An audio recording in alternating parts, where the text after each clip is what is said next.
क्या आपको पता है कि रियल एस्टेट में सही जगह पर सही निवेश आपके इन्वेस्टमेंट को अगले 5 सालों में 10 गुना तक बढ़ा सकता है। पर ज़्यादातर लोग रियल एस्टेट में इन्वेस्टमेंट करने में गलती कर बैठते हैं, जिससे उनका पैसा फंस जाता है। अगर आप बिना गलती करे रियल एस्टेट में इन्वेस्टमेंट करना चाहते हैं तो यह वीडियो आपके लिए है। आप सही प्रॉपर्टी को चुन सकते हैं, अपने रिस्क को कम कर सकते हैं और आप अपने इन्वेस्टमेंट से ज़्यादा फायदा उठा सकते हैं।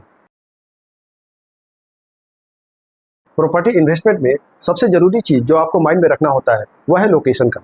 रियल एस्टेट में पैसा लोकेशन से बनता है। यदि आपने सही लोकेशन का चुनाव किया है तो वह प्रॉपर्टी आने वाले सालों में अपने आप बढ़ता रहेगा। प्रॉपर्टी का लोकेशन डिसाइड करते समय आपको अपकमिंग इंफ्रास्ट्रक्चर का ध्यान रखना होता है। आपको यह देखना होगा कि आपके शहर में किन एरिया में मेट्रो जा रहे हैं, कहाँ पर हवाई अड्डा बनने वाला है, कहाँ पर बस स्टैंड बनने वाला है। उन एरिया में यदि आप अर्ली स्टेज में इन्वेस्टमेंट कर पाएंगे तो आने वाले समय में आपको वह मोटा मुनाफा देकर जाएगा। और यदि आपका पर्पस प्रॉपर्टी से रेंटल इनकम को जनरेट करना है तो आपको शहर के उस लोकेशन का चुनाव करना होगा जहां पे लोग ज़्यादा संख्या में रहते हो, वहां पर रेंटल का डिमांड ज़्यादा हो। जब आप रियल एस्टेट में इन्वेस्टमेंट करते हैं तो आपको 2 तरह की स्ट्रेटजी को फॉलो करना होता है। या तो आप लॉन्ग टर्म के लिए इन्वेस्टमेंट करते हैं या तो आप शॉर्ट टर्म के लिए करते हैं। शॉर्ट टर्म इन्वेस्टमेंट वैसे इन्वेस्टमेंट को बोला जाता है जब आप प्रॉपर्टी को एक छोटे समय के लिए होल्ड करते हैं और उसके बाद बेच देते हैं। उसे रियल एस्टेट के टर्म में फ्लिपिंग बोला जाता है। और लॉन्ग टर्म में आप प्रॉपर्टी को एक लंबे समय के लिए होल्ड करते हैं, सामान्यतः 5 साल से ज़्यादा समय के लिए। जब आप 5 साल से ज़्यादा समय के लिए प्रॉपर्टी को होल्ड करते हैं तो उस समय आप प्रॉपर्टी से रेंटल इनकम भी जनरेट कर पाते हैं। अब यहाँ पे सवाल आता है कि हमें इन दोनों में से किन स्ट्रेटजी को फॉलो करना चाहिए। यदि आपका पर्पस कम समय में प्रॉपर्टी से अच्छा मुनाफा कमाने का है तो आप शॉर्ट टर्म इन्वेस्टमेंट स्ट्रेटजी को फॉलो कर सकते हैं। अगर वहीं पे आपका पर्पस रियल एस्टेट से पैसिव इनकम को जनरेट करना है तो आपको लॉन्ग टर्म स्ट्रेटजी को फॉलो करना होगा। जब आप लंबे समय तक प्रॉपर्टी को होल्ड करते हैं तो वहाँ से आप रेंटल इनकम को जनरेट कर पाते हैं। जब आप मार्केट में प्रॉपर्टी लेने जाते हैं तो आपको वहाँ पे 2 प्रकार की प्रॉपर्टी ऑफर की जाती है। एक होता है अंडर कंस्ट्रक्शन प्रॉपर्टी और दूसरा होता है ready to move in property. जब आप अंडर कंस्ट्रक्शन प्रॉपर्टी में निवेश करते हैं तो बुकिंग के समय से आपको 4 से 5 सालों के बाद वह प्रॉपर्टी बनकर मिलता है। हालांकि आपको अंडर कंस्ट्रक्शन प्रॉपर्टी थोड़े सस्ते रेट में मिल जाते हैं, पर इसको समय में पूरा न होने का खतरा बना रहता है।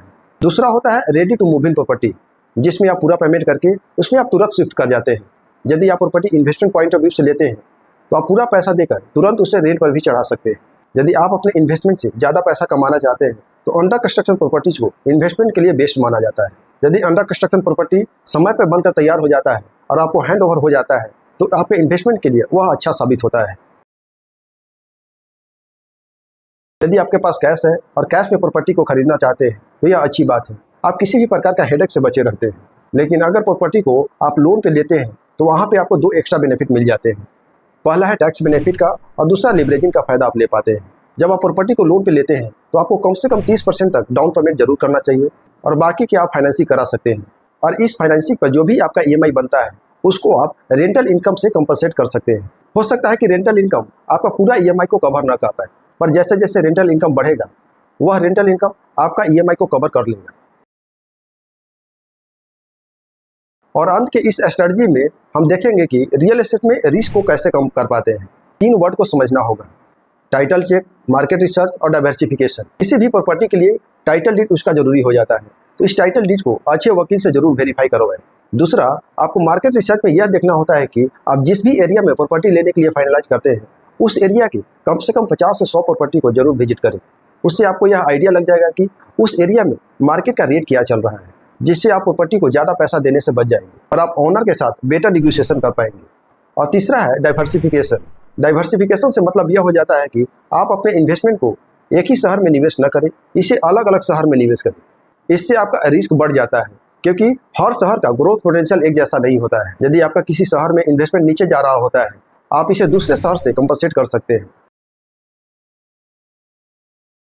मैं जानता हूं कि रियल एस्टेट में पैसा लगाना आसान काम नहीं है, और खासकर जब आप पहली बार निवेश कर रहे हो आपको लगता है कि मेरा लगाया हुआ पैसा कहीं फंस न जाए। लेकिन सही नॉलेज और सही गाइडेंस के साथ आप अपने इन्वेस्टमेंट को स्मार्ट बना सकते हैं। मैंने खुद इन स्ट्रेटजी को फॉलो करते हुए कई लोगों को सफल होते हुए देखा है। अगर आप भी रियल एस्टेट में बिना गलती किए हुए इन्वेस्टमेंट करना चाहते हैं तो आपको सीखते रहना होगा। आपको इस वीडियो को देखने के बाद पता लग गया होगा कि सही लोकेशन, सही प्रॉपर्टी और सही फाइनेंसिंग प्रॉपर्टी निवेश के लिए कितना जरूरी है। अगर आप और भी डिटेल में सीखना चाहते हैं तो हमें कमेंट में जरूर बताएं कि अगले किस टॉपिक पे आप वीडियो देखना चाहेंगे। हम नेक्स्ट वीडियो में उस टॉपिक को जरूर कवर करने की कोशिश करेंगे।